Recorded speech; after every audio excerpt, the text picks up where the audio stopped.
मथुरा वृंदावन मार्ग पर दौड़ रही सरकारी इलेक्ट्रिक बस के चालकों ने रविवार को चार्जिंग स्टेशन पर धरना देकर अपनी नाराजगी जाहिर की। काम बंद हड़ताल कर रहे चालकों के कारण यात्रियों को भारी परेशानी का सामना करना पड़ा। इस दौरान धरने पर बैठे चालकों को भाकियू कार्यकर्ताओं ने अपना समर्थन दिया। गुस्साए चालकों का आरोप है कि निजी कंपनी की तरफ से नगर निगम की बसों को संचालित किया जा रहा है। चालक पूरे माह मेहनत करता है, लेकिन जब बात उसके मेहनताने की आती है तो कंपनी द्वारा अपने मनमाने तरीके से वेतन दिया जाता है। विरोध करने पर नौकरी से निकालने की धमकी दी जाती है। सभी चालक परिचालकों ने उच्चाधिकारियों से अपनी 8 सूत्रीय मांगों में वेतन बढ़ोतरी, स्पीड, एक्सीडेंट होने पर टूट फूट की जिम्मेदारी चालक परिचालक की नहीं होगी, समय पर वेतन भुगतान, समय पर पीएफ जमा कराने की बात रखी। समाचार लिखे जाने तक कर्मचारी धरने पर बैठे रहे। इधर भाकियू कार्यकर्ता भी चालकों में समर्थन में अड़े रहे। देवेंद्र पहलवान है, भारतीय किसान यूनियन भानु का जिला अध्यक्ष वर्तमान।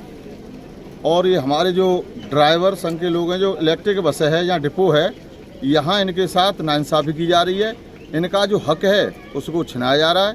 धीरे धीरे इनको इतना मजबूर कर दिया है धरने के लिए कि अब ये बिल्कुल हताश होकर बैठे हैं। क्यों? उसके मेन कारण है, सबसे पहला कारण है कि सबको 1-2 तारीख में 3 तारीख में वेतन मिलता है, तो इनको 15 से 16 तारीख के मध्य 20 तारीख तक वेतन जाता है इनका। तो पहली मांग इनकी ये है कि हमारा वेतन 2-3 तारीख में 5 तारीख तक लास्ट मिल जाना चाहिए। नंबर 2, गाड़ियों में जो टूट फूट होती है वो ड्राइवर से वहन करते हैं। जैसे चलते समय अगर कोई रिक्शा वाला टकरा जाता है या टेम्पू टकरा जाता है या कोई बस से अन्य कोई भी जानवर जैसे गाय सांड हमारे जो रोडों पर घूमते हैं, आवारा पशु गोवंश है जिसकी कोई व्यवस्था नहीं है, उसको लेकर के कोई टकराता है, टूट फूट होती है, तो ये ड्राइवर से वहन करते हैं। उसको कंपनी वहन करे।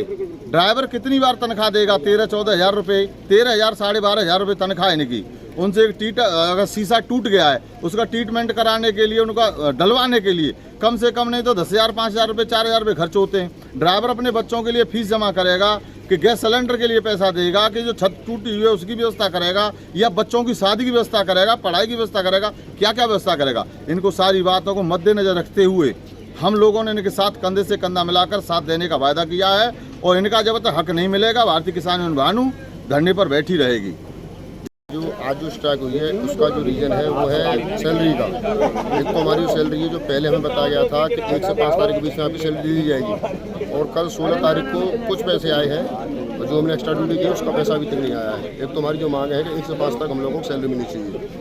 दूसरा, 2 साल हो गए हैं जो कि हमारी सैलरी जो आती है उसमें कोई इंक्रीजमेंट नहीं हुआ है, और जबकि आप देख सकते हैं कि किसी भी कंपनी में कहीं भी जाइए 10 से 12% पर ईयर इंक्रीजमेंट होता है सैलरी में, जो 2 साल से एक भी पैसा नहीं बढ़ाया है। और हमारे अभी जो बात हुई थी थोड़ी देर पहले हमारे अधिकारियों से, तो उन्होंने बोला भी था कि चाहे आप 10 साल करो या 20 साल करो, चाहे सारी ज़िंदगी इस कंपनी में नौकरी करो, आपका एक भी पैसा नहीं बढ़ेगा। तो जब तक हम हर साल हमारा जो 10% 12% बढ़ता है तब तक वो नहीं बढ़ेगा, तब तक ये हड़ताल हमारी जारी रहेगी।